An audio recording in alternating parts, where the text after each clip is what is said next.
Previously on Gears. Well, it's getting chilly and we all seem to get very hungry in the cold weather. So today on my Diazi's Double D's, I'm featuring a chef. Midlands born and raised, Jackie Cameron is head chef at Hertford House, a five-star boutique hotel in Moy River. Hello. Jackie graduated from the Christina Martin School of Food and Wine in 2001 and started working at the Mount Grace Country House and Spa. For the past 10 years, Jackie has been reaping the rewards of her commitment to her career. Under her guidance, the Hertford House restaurant, having achieved national top 10 status 4 times in recent years, is mentioned regularly in magazines such as Food and Home, Taste, Eat Out, and House and Leisure, and has achieved many accolades including Top 10 Eat Out, American Express Platinum Fine Dining Program, and People Choice Awards. Jackie has the distinction of being one of Victor Strugo's 3 most favorite women chefs and was voted by South African Tourism as one of the top 10 young South African chefs. Wow. Yeah, crazy.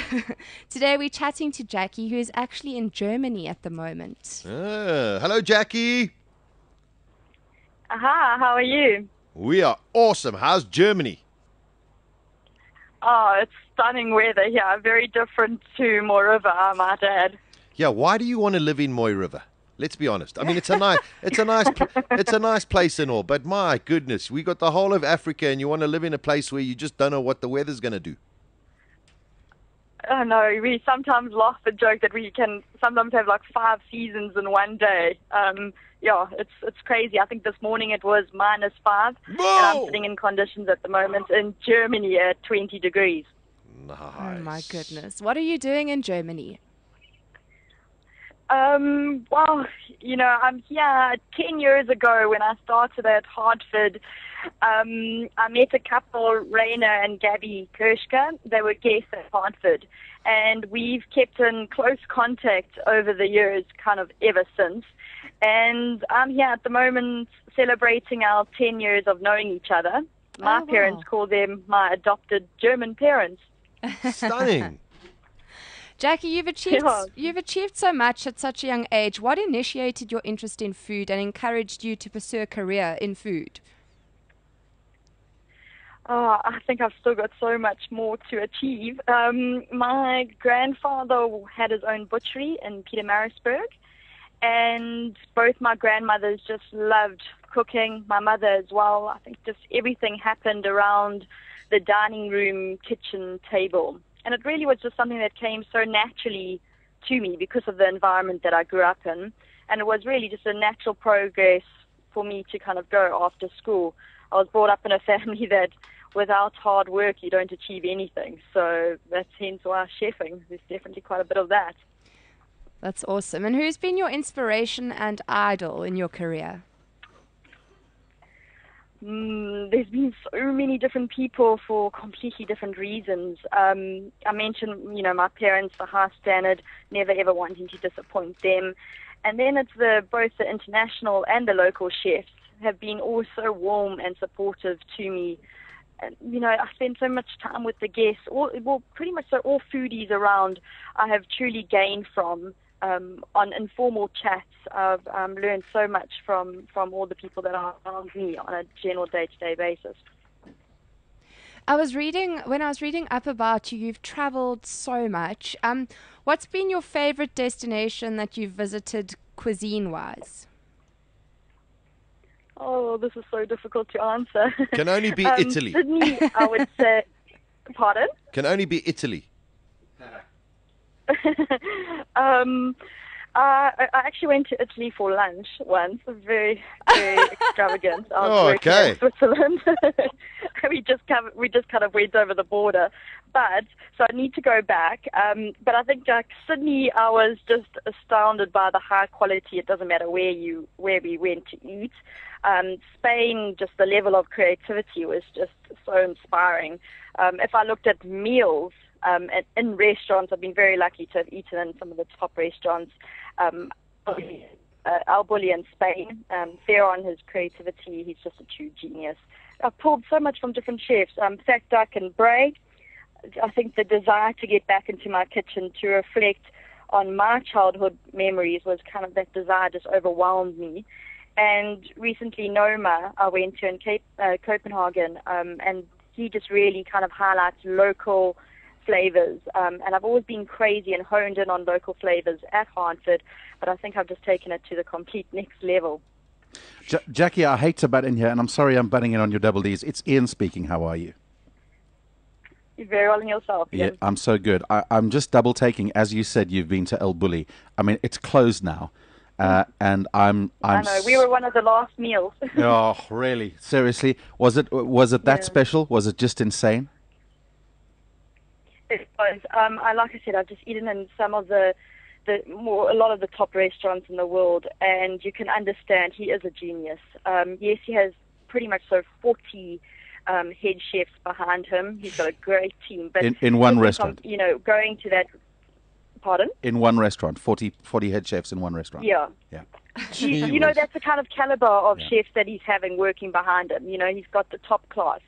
And it was just an unbelievable experience on all levels. I think we had 47 courses. And just everything was just mind-blowing. I just quickly want to ask you, I know it's not your bag, but in terms of molecular gastronomy and that experimental stuff that you've had, why is there no restaurant or no chef in South Africa that has taken that on? Because you can't use the excuse that there's no one good enough. There are plenty of good cooks and chefs in this country. Do you think it's just something that hasn't caught on because South Africa is not ready for it yet? There are the different chefs. For instance, I know a few years back, Richard Carstens honed in on it quite a lot. And then all of us kind of bring hints into our food here and there.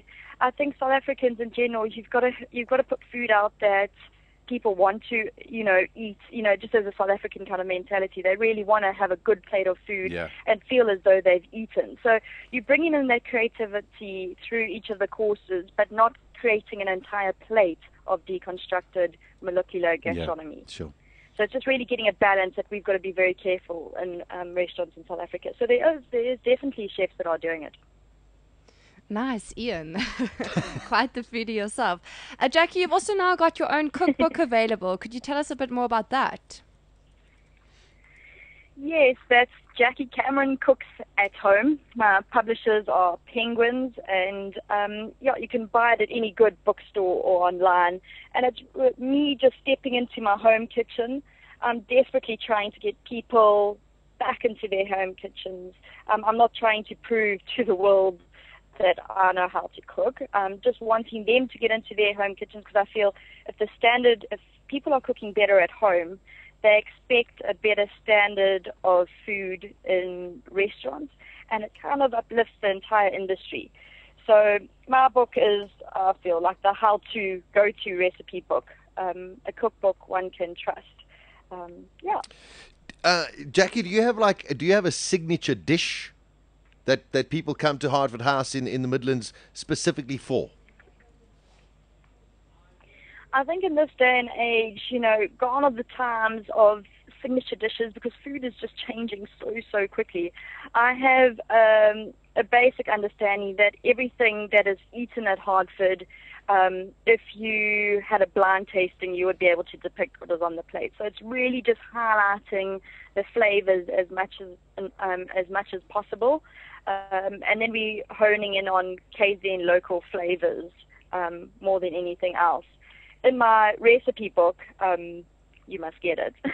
I will. There's just So in my recipe book, there's on breakfast side, when I'm mentioning about this kind of blind tasting and being able to depict and be able to taste, because I think it's just completely pointless creating a dish, even at home, putting together a simple salad if you actually can't taste the ingredients that are in your salad. So I've got a blueberry flapjack recipe on the breakfast side, and that just oozes blueberryness.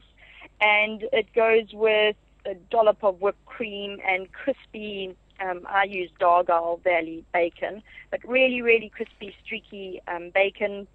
And it just picks up on the kind of sweet and savory flavors that I use so often. I never really do anything too overly sweet. And it comes back to, we do a 5-course at Hartford every evening, and most of my desserts are sweet and savory combinations. to get a beautiful balance in the menu. Wow. Okay, this is the recipe that you were going to tell us about. You've sent it through to us, and everyone can look at it on Yes. our website. Yeah, can you just tell us a bit more about it, what goes into it, any special techniques? Yeah, I think more than anything, it's the basis of doing things properly. So if you're going to have a flapjack, if it's going to be a blueberry flapjack, make sure that you've got more than enough blueberries, like I said, to like ooze that blueberryness. And it's going to be going with a blueberry coulis, so that just enhances that, and it just adds a kind of balance to the crumpets.